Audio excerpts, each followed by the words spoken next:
Alrighty, so thank you for getting back with me in the videos and so forth. I'd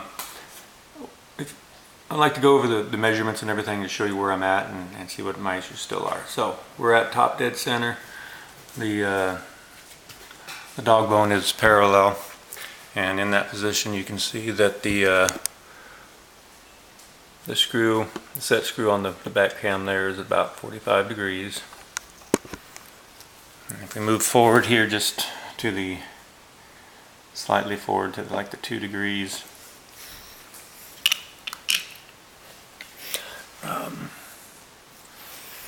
and you can see that the set screw there is straight back. So that's as it should be.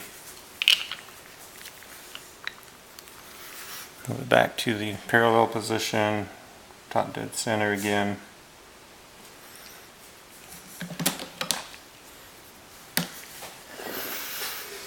And over here to the actuator or the bell housing thing that you mentioned, and we can see that that is right about at the 2 degree as well. Or it should be. If we roll around here to the back side, we're going to check our measurements on the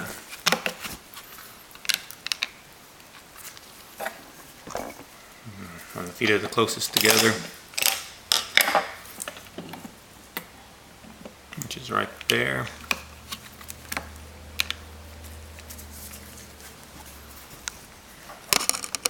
And this is a 16-inch feeler gauge. Very hard to see, but it's just outside of a 16th. There's just a little bit of play. You probably can't see the gap, but there's a little bit of a gap in there too. So that's where it needs to be. We'll put this in reverse.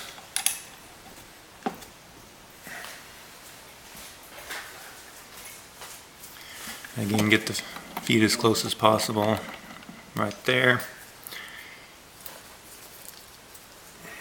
All 4 feeler gauges together give me an 1/8, and as you can see, hopefully there's just a little bit of play as well.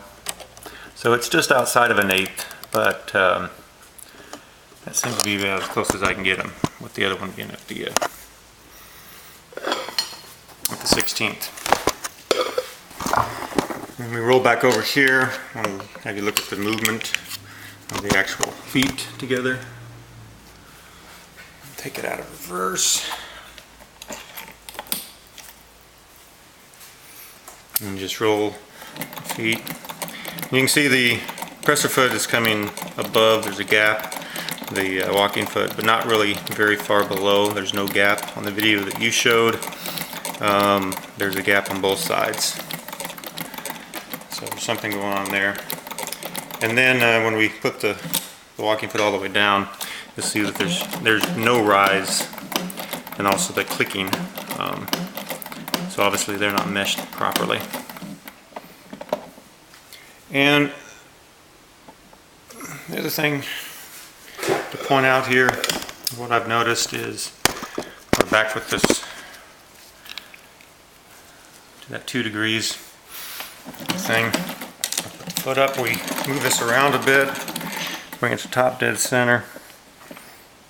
As I showed you before, we did have 2 degrees. Now we really don't. It's hardly there. And what I've noticed, it seems like there's, I want to say it's either here or here, there's some sort of a binding, because if I do this, it moves it to that 2 degrees, which is where we want it. So as it comes out, something keeping it from doing its proper all the way position when it's actually moving. So that's one issue. Another thing that I had asked you to address but hadn't quite happened yet is, this is really hard to see, but there's actually a lateral movement to the walking foot. So we've come down, it goes left or right to left, and then as we get to the top of the needle stroke, there's a little bit of binding, and then it moves the other direction, right there. So, a little slow.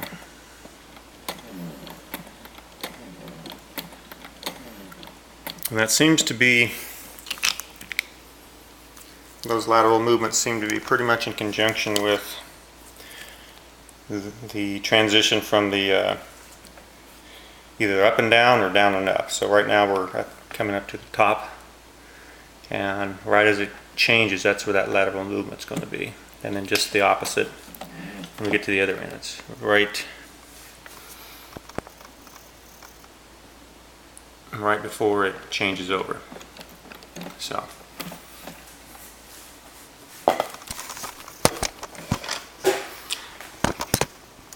again, from what I can tell from the videos you sent me, I've followed the instructions. I've got the various adjustments to where you tell me they need to be, and then but I'm having trouble obviously with the position of the walking foot and the raise and fall of the walking foot is the biggest issues. And then, like I said, there's still a little bit of tiny bit of binding there than what I had when I initially called you. So the adjustments have helped incredibly, but there's still something going on. I do look forward to hearing from you, and thanks again for your help.